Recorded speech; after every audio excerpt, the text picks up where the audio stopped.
Claimed areas which already have it see improvements in their dental health, but some critics say it's wrong to force the substance onto the public, and there needs to be more research into the long-term risks.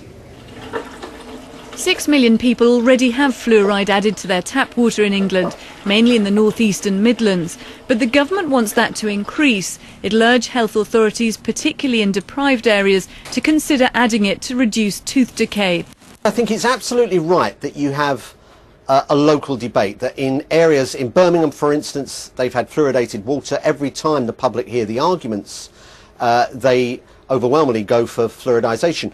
But that debate has stopped, and I want the debate to start. So I don't want to force this onto areas where the public have had no consultation whatsoever.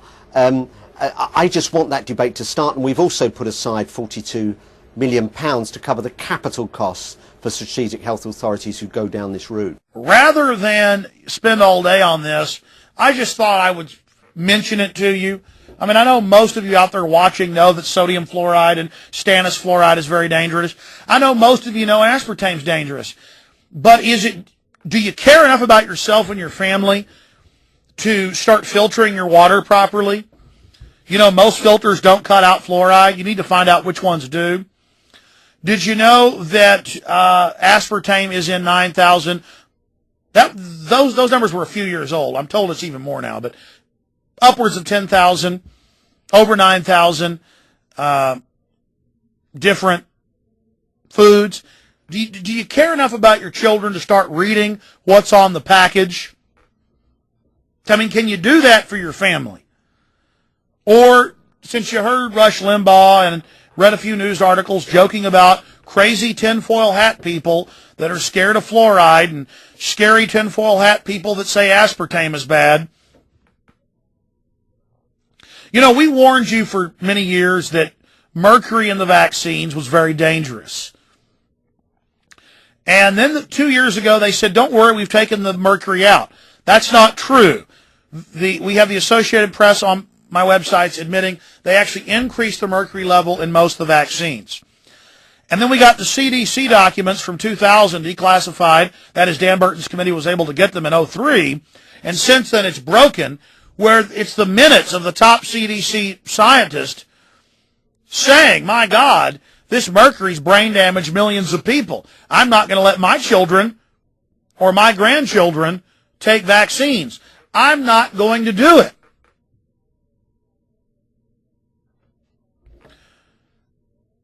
So these are the type of issues that we need to discuss and be aware of.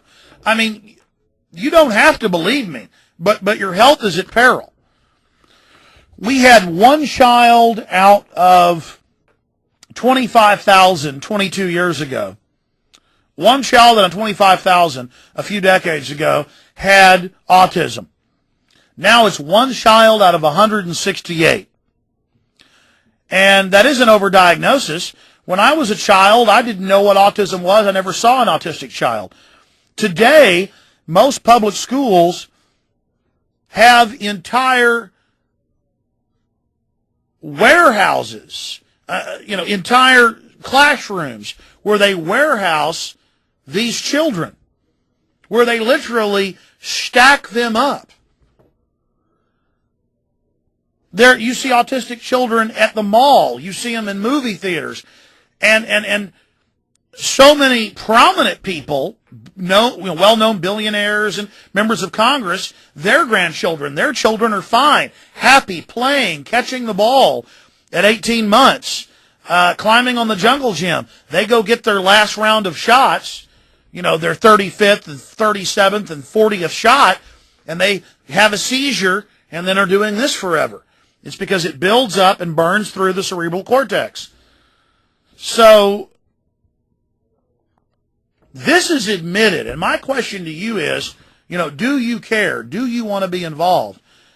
Do you want to realize that in a cold-blooded way, the establishment knows this is hurting you?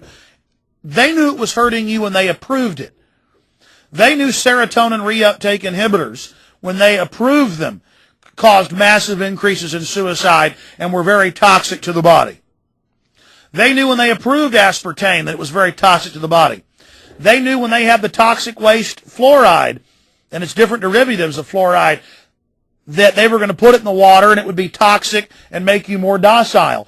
They knew depleted uranium when they used it in Serbia and Iraq again, and Afghanistan, and 10 proving grounds in the United States. They knew that that was going to hurt you.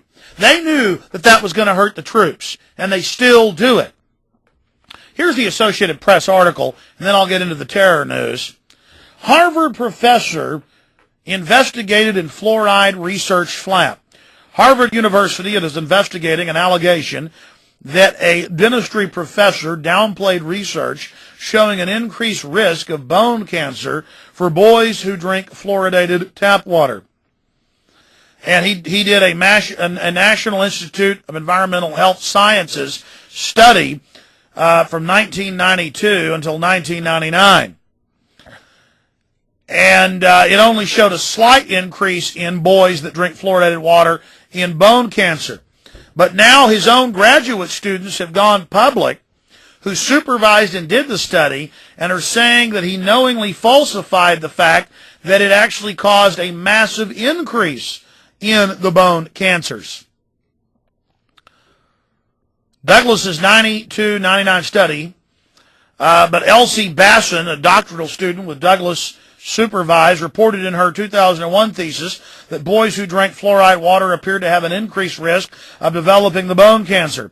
Her findings were based on some of the same people used in Douglas's study. The environmental watchdog group, an advocacy group based in Washington, D.C., filed an ethics complaint against Douglas last month after discovering that Douglas cited Basson's research in his final grant report. In it, he said her work supported his claims that there was no significant risk from fluoridated water, even though Basson had found a strong link between fluoride levels in tap water and an increased osteosarcoma risk for boys. Now, I'm not going to go on anymore, but we have the Nobel laureate who studied fluoride for 30-something years, winning a Nobel Prize, showing that it increased a bunch of different types of cancer. Folks,